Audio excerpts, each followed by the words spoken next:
ஒருமுறை காஞ்சிபுரம் வந்த திருமழிசை ஆழ்வார் திருவெக்கா தலத்திற்கு வந்து பெருமாளுக்கு பல ஆண்டுகள் சேவை செய்தார். அங்கு ஆசிரமத்தை சுத்தம் செய்யும் மூதாட்டிக்கு அவர் விருப்பப்படி இளமையை திரும்ப வரும்படி செய்தார்.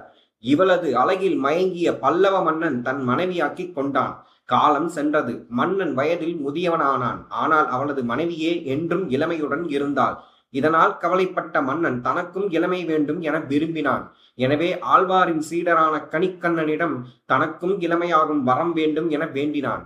எல்லோருக்கும் அந்த வரம் தர முடியாது என கணிக்கண்ணன் கூற, கோபமடைந்த மன்னன் அவனை நாடு கடத்த உத்தரவிட்டான். இதனை அறிந்த ஆழ்வார் சீடனுடன் தானும் வெளியேற முடிவு செய்தார்.